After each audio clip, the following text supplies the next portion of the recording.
Hey, lead learners, welcome to the Learning Lab, the podcast dedicated to empowering educational leaders like you to lead with capacity, competency, and confidence. I'm Dr. Lisa Weir, aka Lead Learner Lisa, and I am your host. And in each episode, we'll explore the latest trends, insights, and strategies to help you navigate the ever evolving landscape of education. Whether you're a seasoned administrator, an aspiring principal, or a teacher leader, this podcast is your go-to resource for inspiration and practical advice.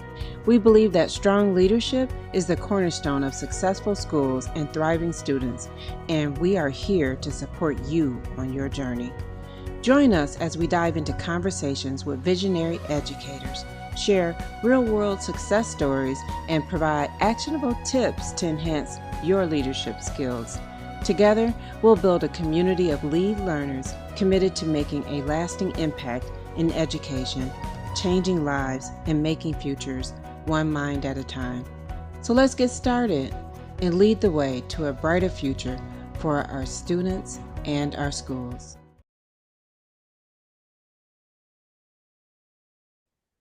Hey, lead learners, I'm Dr. Lisa, and I'm excited to have Karen Walker, aka Coach Karen, join me in the Learning Lab today. Karen joins me as a fellow educator and as a teacher and a teacher leader. Karen also has experience as a coach and a mentor and has recently retired from Detroit Public Schools Community District, where I started my educational journey. Karen, welcome and thank you for joining me. Thank you so much for having me, Dr. Weir. Glad to be here. Karen, I am so inspired by you as an educator, as a woman, and more recently coming to know some of your current work. Would you share with our lead learners a little bit about what you're doing right now and your why behind that? Yes, so I was a teacher in Detroit Public Schools for 29 years. I was an English teacher. I taught adult ed and middle school and also high school. And currently, I work with women who want to start their own businesses. I believe everyone has a talent that they can monetize. So I help them identify what talent that they want to monetize. I help them package it and then put it out there so that they can be financially free. That's it. That's what I do in a nutshell. And I also help people understand their strengths. I'm a huge fan of strengths finders. I'm not certified in that, but I also use that to help women identify their skills and their strengths so they can monetize those things and earn extra income or even replace their income. So many of my clients are women who are looking for maybe sunsetting their current career and looking for something to do post-retirement. I love that. I love that. And I follow your Facebook page. Waiting to get my big fan badge because I'm liking and loving all the things that are there. And you are definitely an inspiration. So Karen, let me take you back to the classroom for just a moment. Again, many of our listeners are leaders or aspiring leaders. And as a teacher with many years of experience, I think you said 29 years of experience, and being in the classroom as recent as a few years ago, what advice would you give leaders relative to climate and culture, teacher retention, and just education in general? Yeah, that's a great question. I think more is being demanded of teachers and required of teachers than when I started. I graduated from Michigan State woo, in Same. 1989, June of 89, and I started my first teaching role that September. And the educational climate in here in Michigan was a lot different than it is now. So since more is required of teachers, I think teachers have to be intentional, first of all, of taking care of their own mental health, setting boundaries as they can, giving themselves some margin so that they don't burn out. So that's the personal thing. I'm a firm believer in terms of your classroom being really intentional about making your classroom a safe space based on the foundation that every student in your classroom can learn. So if you build on that, I think you tend to have more success with your students, just believing you can learn. Now, people's abilities, students' abilities may be different, but just operating from that fundamental belief. I love you use the word intentional a lot. I have my successful tips on Mondays, and one of them is about being an intentional leader. And I talk about the three I's of intentionality, impact, and influence in leadership. And it's interesting. A lot of times when I think about that, I kind of apply it to my leadership, to supporting my team. But I don't always apply it to myself.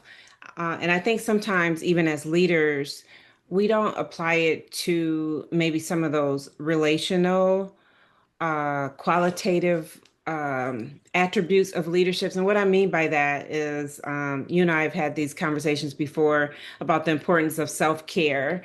And in leadership, especially, it's not only about self-care and really encouraging teachers about self-care, but it's about us um, helping to take care of our teachers and making them feel they're cared for and they're valued. So many teachers leaving the field, that what you retired after 29 years, that's really rare now. People are leaving the field for many different reasons after a very short period of time.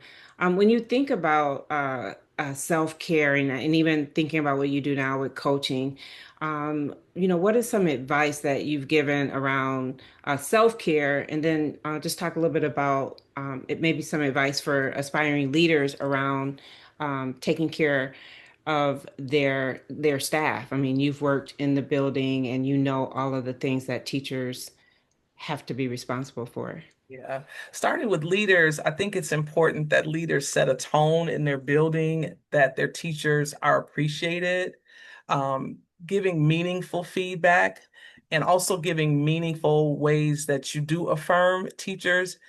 Yes, we like the trinkets, the candy, and all those things, but sometimes even just taking a survey of your staff and asking them what ways um, can I show or can I reflect or affirm your importance here and how can I as a leader show appreciation for you to you in ways that are meaningful.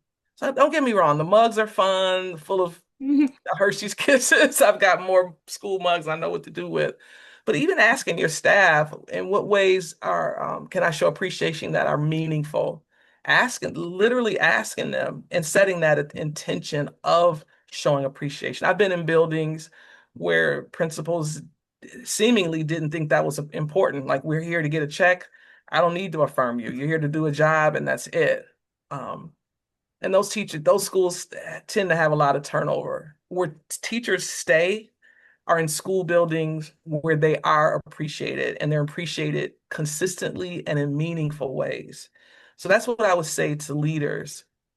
And then to teachers, just really being intentional about protecting your time off, um, doing things that are life-giving to that teacher. It may be a yoga practice, it may be just going for a walk every day, but consistently engaging in activities that are meaningful and life-giving, whatever it is, and being intentional about regularly participating. And it doesn't have to be every day, but weekly engaging in activities that are affirming to them and that are life-giving to that teacher. I I think love that's really that. important. I love speaking to when it comes to leaders, um, taking a survey to really find out because everyone is different in what shows meaning to them. There's a book out, and many people have heard about the five love languages, but there's five Mhm. love languages of work, right? Mhm. And maybe a mug for some person is great, and maybe for someone else being recognized in a staff meeting or given kudos, shout outs in a newsletter. But for someone else, I even had this experience before. If I give a shout out to some staff in public, they're embarrassed. That's not, they don't like public recognition. And so really taking that time to find out what each person individually values, what their work love language is, what shows appreciation for them. And then again, that word being intentional about it makes it, and you use this word too, makes it a lot more meaningful. You also talked about taking your time off and teachers taking care of themselves. And, this really reminded me about a few years ago when COVID came about and people were working virtually, and then people started to come back and we had that blended, virtual, in person, all these different ways that we were teaching and learning because of COVID. And I remember a lot of times I'm doing some professional development webinars, different interactions with staff and leaders. And I was hearing people say that they would feel guilty about Mm, taking time off, specifically teachers. mm, And I sometimes, occasionally still run across that because when we think about the teacher shortage and maybe the number of subs we have or the number of openings we have in the schools, those that are left there, they feel guilty if they take a day off and they could be sick, right? Or they just need a break from school. And so, I really love that, encouraging people to take their time off. I mean, I think people nowadays encourage people to take time off a little bit more because if you cough, someone's looking at you, but mm. they Right. don't want your judgment. But I think, encouraging people to take time off because it's good for them, right? Mm, They need that time off. And I think that's something as leaders. I have someone I work with now, and they were thinking of changing around their vacation day because a meeting got changed. And I'm like, no, this is, you've committed to this, a vacation day, you have plans. right. You really need to do that. I appreciate your commitment, but I want to really encourage you to take care of yourself. So, I appreciate that advice. So, I introduced you earlier and said that you're known by Coach Karen. And so I want to talk a little bit about that word. I want to talk about coach or coaching and kind of get your thoughts on coaching. I know you do some coaching and mentoring, but when you reflect back and you look at your time in the classroom, what did coaching look like, or what should it look like, and mentoring, so that again, because that really contributes to the care and value and sustainability and retention of staff too when they feel supported and coached in a really meaningful way. And so what are your thoughts on coaching and mentoring others relative to your experience as an educator?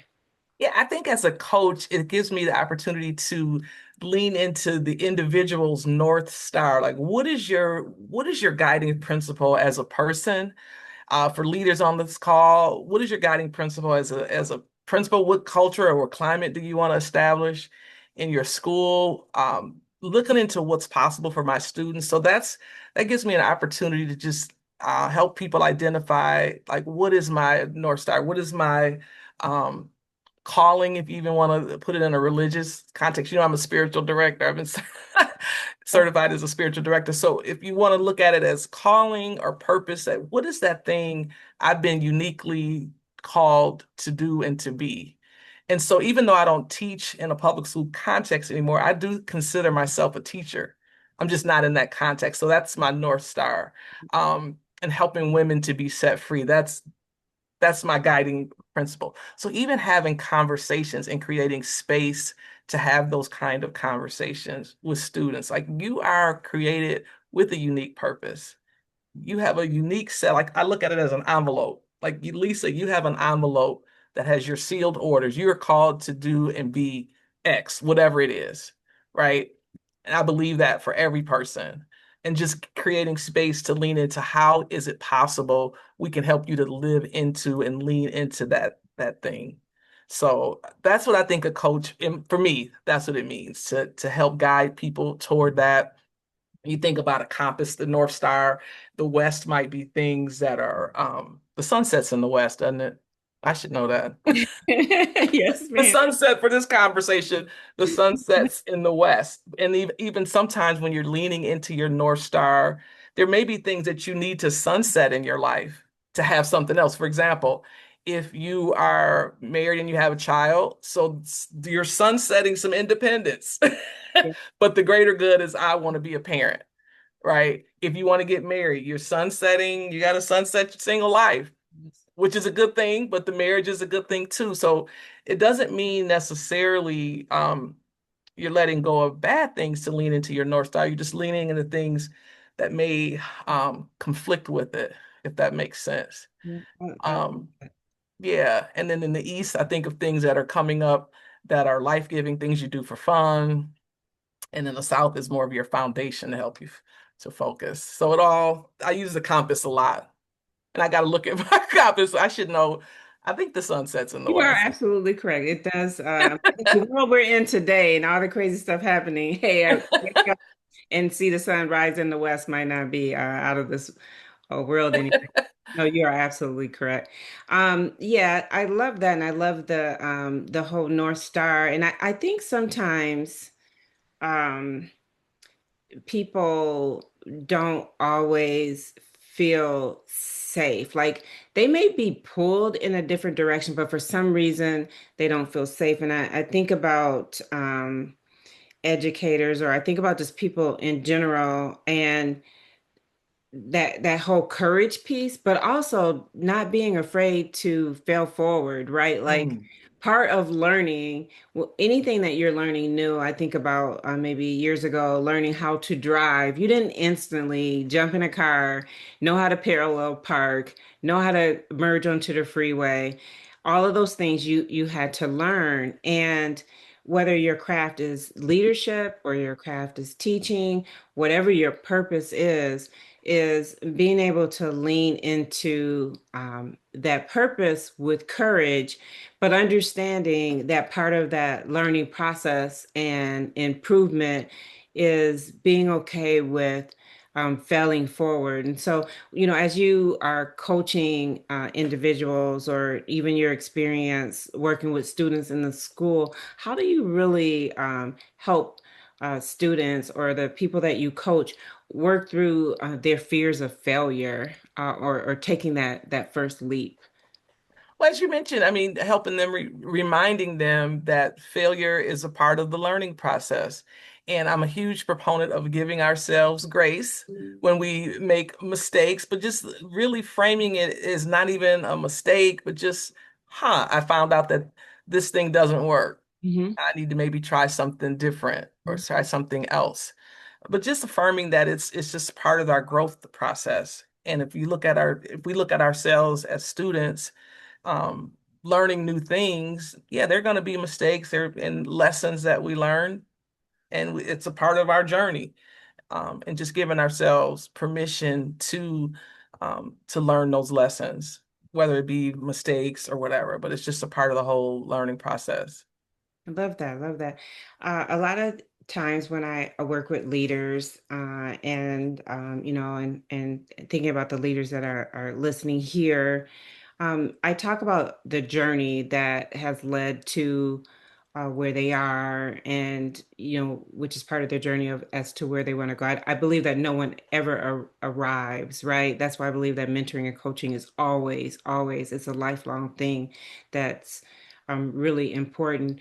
But I also believe in reflection, not getting stuck looking in the rearview mirror, so Yeah. stuck that you can't move forward. But I believe in that as well. And just wanted to ask you, and again, I'm a big admirer. I don't know why I don't have my fan badge on your page yet, but what are some of Got to the call Facebook. yes. What are some of the events or people that have shaped your journey and helped you to focus on your North Star and also to have that courage to go after that? Like what or along the journey, what are some things that have impacted and influenced or people that have impacted and influenced you? Yeah, there have been a couple people. When I was at North Park Seminary, there's a woman, Lucy Abbott Tucker. I consider her a mentor of mine. I'll tell a little bit of her story. She lives in Chicago. She's probably Lucy's got to be like 81 or 82. She was a nun in Chicago, and she left the nunnery to marry a priest, and it was a scandal of Chicago at that time. And so this is not private information. She talks about this. And she mentored me for a long time, but just she embodied to me a woman who is not afraid to take risks, not afraid of the opinions of other people, obviously. and that she tells that story in that context. She fell in love. I can't think of her husband's name, but they fell in love and she left uh, the nunnery. But that was a scandal. But she had the courage to follow that and not be encumbered with the opinions of other people. And I think that's one lesson. I think leaders, we have to release some of that. I know in my life, I've allowed myself to be stuck worrying about what people are going to think about certain decisions. So that's the lesson I learned from her. Just to just embody who you are and not be afraid to take risks, lean into what you've been called to do, even if other people may think it's a scandal, like clutch your pearls. Oh my God, you're leaving the the nunnery. The another person, Chuck Swindoll, I don't think Chuck is still with us anymore. He was a part of the Nixon administration. So this is, oh, Chuck went to prison. And in prison, he found he found Christ and he started a ministry, Angel Tree, and he used to preach and he taught a lesson. I think people can find it if they want. It's called A Tribute to My Teachers. And he said at the end of that sermon, I ended up meeting him in California one time. He said, life is like a coin. You can spend it any way you wish, but you can only spend it once. And it was a message of affirmation to teachers to just embody who we're called to be. We don't teach subjects, we teach students who are people. And our Absolutely. job as teachers is to create that safe space so that students can thrive in our classrooms. And then last person I would mention is a therapist that I worked with. Um, I can say his name, Dr. Hogan. He's here in Michigan. And we ended up becoming friends. I can't see him anymore because we're friends. But the first time I came to him, I was going through a difficult marriage. Marriage was falling apart. I was in an abusive marriage. And the first time I sat down, he said, Karen, people are crazy. Which I thought, as a therapist, to say that, like, are you serious right now? But it kind of like, that's true. We all have our stories, you know what I mean? But that stuck with me, and he helped me to process some things and to just he was just a safe person who affirmed me and helped me to heal and to grow and to lean into even leaving my full-time job as a teacher to pursue coaching. That's awesome. It's you talk a lot about someone that really and spaces that are created to make you feel really safe. And I think about, when what comes to mind first when you think about creating safe space in schools and so forth is, all the violent acts that happen in our school, but there's safety beyond that, right? Mm, There's that emotional safety. That's the sense of belonging. I mean, it's not just for the students, mm, it's for the yes. teachers who, they have a lot of challenges on their plate, a lot of expectations. It's a field where, your effectiveness level is public knowledge. Parents are notified if, you're performing in some ways to state tests. And I'm not trying to knock all of that. I believe that we have to have a high bar and expectations for teaching and learning, because I believe that it is the foundation for life for everyone. But I really think that we need more of a focus on how do we support our teachers, how do we support our school communities, how do we support people in general, how are, everyone that is not as blessed as you to come across, and you gave three great examples of experiences that really helped shape your journey. Sometimes we are that person, right? That Mm, there could be a conversation years from now, or maybe there's a conversation taking place now, and someone's asking who impacted your life, who influenced you. And you hope that if Karen or Lisa, if our names come up in that yeah, conversation, that it comes up in a positive light. And I think yeah, that that's true, for all of us as human beings on this earth, and the purpose that God has for us and for our life and our love walk. But in addition to that, in schools, our students, we may not see the end result of where they go after their journey through school, but we have to believe and know that everything we do, we walk down the hallway and we wave or take a moment to say hi or how are you doing or is everything okay? That later they might remember that and say, Yeah.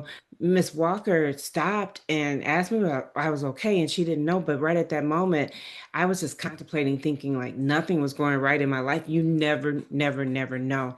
And so, Yeah. I love that creating that safe space. And I think Coach Karen, you as a coach and all the women, especially in the situations that you describe, that you're coaching, you're creating a safe space for them, Okay. right?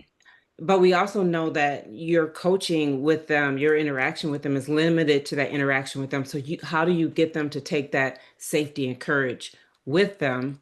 Is equally as important. So I think that you're right. You're still a teacher, and I think teachers are the world's most important career. That's the most important career Yeah. you have, and that obviously is your purpose. Yeah. You had 29 years formally doing that in DPSCD, but I think you're still doing that Mhm. even now. Any last words or tips that you would give for women out there that might be listening? I think about my journey through leadership as a woman, especially as a Black female. And I actually wrote a paper one time when I was working on my doctorates, climbing the corporate ladder in heels Mm. as a Black woman, just Yeah. sometimes the only one sitting around the table. Yeah. And that can be really challenging. Any words of encouragement or tips that you would Yeah. I like what you just said a few moments ago about the concept of belonging. So even, you're climbing the corporate ladder in heels, you're the only one at the table, you belong. Mhm. So one thing that's important to me, a therapist said this to me one time. She said, "What is it like?" We were talking about my children and the chaos I was dealing with in my former marriage. She asked me, she said, "Karen, what is it like to be a child in your home?" And I thought, "Ooh, it's a great question." And she said, "What do you want it to be like?" And I think that's a question that we can ask ourselves as individuals. What is it like to be in relationship with me? I'm married, but I have to think about what is it like to be Karen's husband? And what do I want it to be like? What is it like to be a student in Karen's classroom? And what is my intention? What is my North Star? What I want that to be like? And even for the leaders on this call, what is it like to be a student in my school? What is it? My last role was at Cody High School. I'm a Cody Comet by adoption. I'm a technician. But what is it like to be a Cody Comet? What is it like to be a part of whatever school? And what do you want it to be like? What is your intention? And I think that's a question we can all sit with, not shaming, because when my therapist asked me that, my environment in my home, I don't want to cry, was not what I wanted it to be like. So it's not a shaming question, but it invited me to think about what do I want for my children. And so that's the question I would leave with everyone. What do you want it to be like? How do you want students and staff to feel in your school, in your classroom? That's beautiful, and thank you for sharing that and heartfelt and very emotional, and it's so true. I think about my first year as a principal, and I was tasked with having to let a teacher go, and I was walking with the assistant superintendent and said, he has a wife and he has kids, and she said, "Do you want your daughter in his classroom? What do you think it's like for the students in his classroom and what they're missing?" And it's not a shamey thing. And we sometimes forget to look from that perspective, and we oftentimes think we do the best that we can at the time. I'm a firm believer that of not really having, not to say I never have regrets, but I can think back to decisions and that I look back and think, okay, but we do the best we can. We're making the decisions and doing the best we can in that moment. And having someone to ask that question to help you to reflect, so that you see it from a different perspective. Because absolutely, knowing the woman of God that you are, and I know the love that you have for your kids and the love you have in your current marriage, you wanted the best for your kids.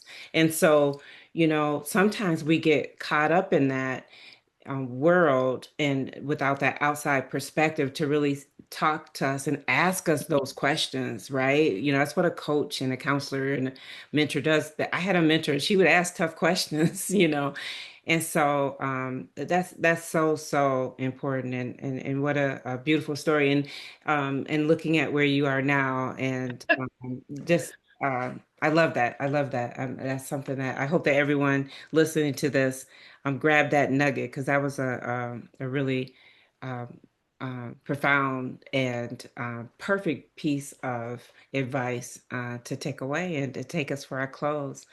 So, Karen, again, I really appreciate you for joining. I appreciate you for pouring out your heart. Like, if anyone's on this call and listening to this, if you don't see the heart of this woman and the courage of this woman and the passion that she has, I am a fan of hers. I have come to love her very dearly Oh, as a sister. and I'm I love you back. very blessed to have her on this show. And hey, I get free coaching advice from her. And so I need to start charging me.